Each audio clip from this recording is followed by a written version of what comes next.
but I didn't have anything published.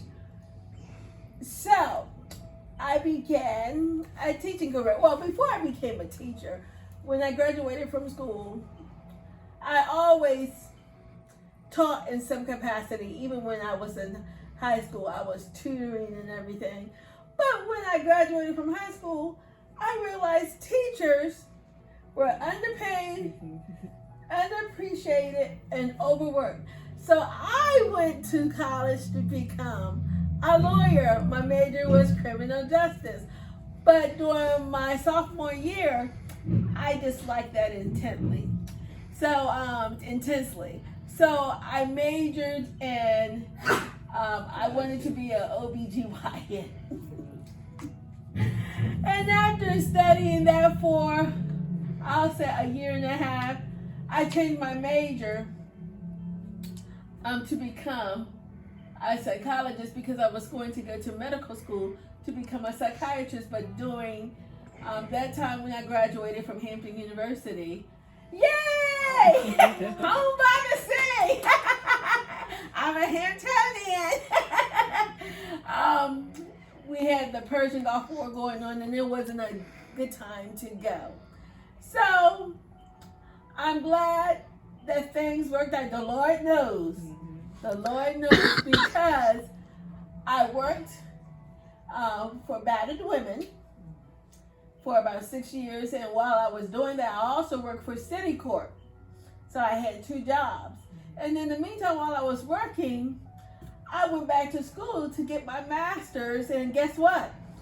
Education, because during the times that I was working at City Corp and People's Place as a counselor to abused women, I was tutoring. But I guess the catalyst was when I tutored a woman who had retired from the military, and she was going back to college. This was the catalyst that moved me right into teaching. And she was trying to go back to school, and she took all her testing at Del Tech, and all she could take were prerequisites because she had difficulty reading and comprehending. And when she called on me to tutor her, I was like, how did you pass your test for the military? Obviously, she retired at a low rank, but she stated when it was time to test, she just eeny, meeny, miny, mo. Wow. And after she told me that, and after I helped her get to her right here. My uncle pastored the church was at 19th and Susquehanna, and a lot of my family members went there. So literally, I have a lot of family, but I always felt like I was by myself still. I have 2 older sisters, 2 younger brothers. When my sisters left the house, I was literally the one that everybody called on to do everything.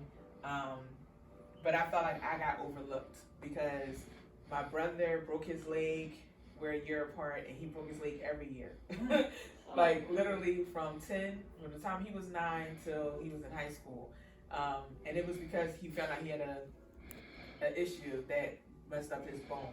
Mm-hmm. So they figured that out eventually. But my mom also had a baby when I turned 11, so that was like the next year.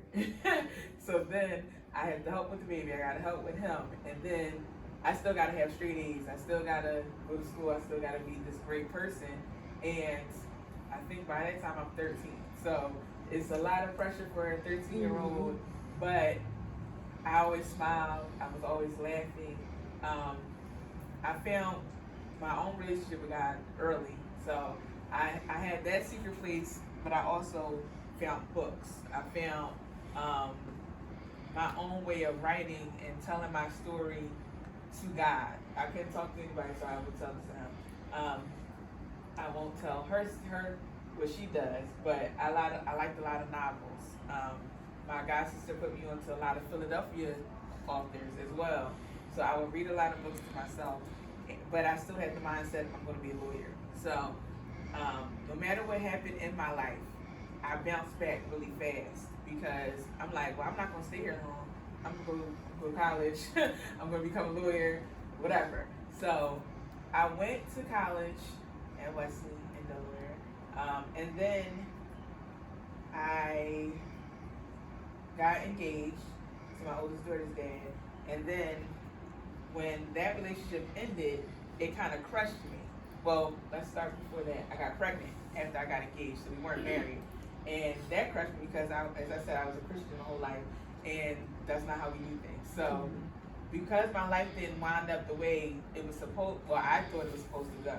I thought that I didn't know what to do. So I kept trying to push going to law school, and I was doing the LSATs online, like whatever I could do to try to do it. And I passed the LSAT, but then I felt stuck because you had to have a certain criteria or whatever to get into school and all that other stuff. And by that time, I had started working for the state. And I was like, well, I don't know if I want to go to law school anymore. Like, I'm still helping people, but talking or people stealing your information, any kind of fraud, it's dangerous out there, right?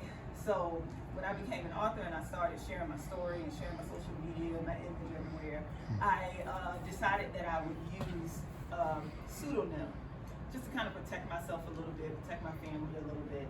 So my pseudonym that I go by is Inanna Joy. That's my chosen name.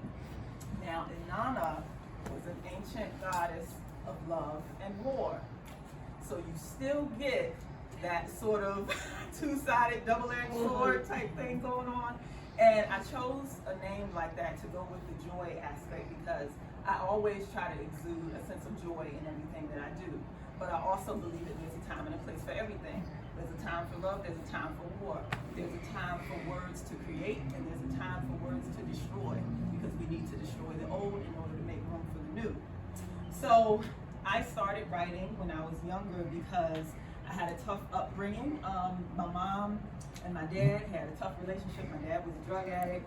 My mom struggled by his side to make things work for a long time until they split when I think they had been married for about 24 years.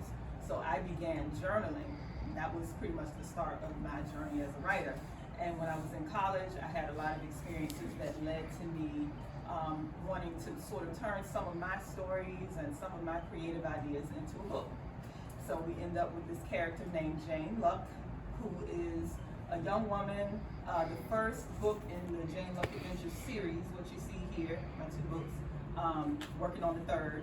Basically, it's a young woman who's a college student trying to find her way in the world. She starts out a lot like I did, very shy, quiet, in a sort of world of her own, in her own head, trying to make sense of her home life. She goes off to college with big dreams, wants to become an architect. She lives in Philadelphia, because I love Philadelphia, that's where I went to college. And as she's coming into her own, as she's coming into an understanding of who she is as a person, she blossoms, but she also discovers that she has a very unique talent. It's an unorthodox talent. She takes the path from being this young, religious, very shy young woman to becoming a hit woman.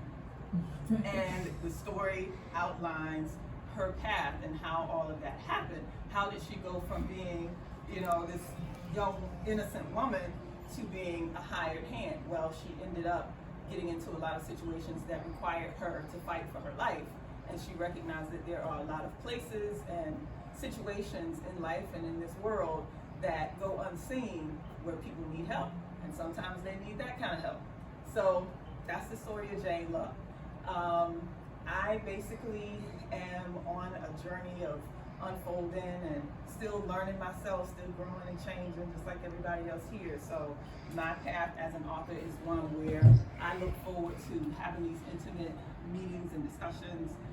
Sometimes I meet with book groups where me and the ladies, because it's typically young ladies, we have the opportunity to discuss some of the things in the book. I won't read from the book because there's more adult things, I would say, that are probably not appropriate for a younger audience. But we have some very enriching discussions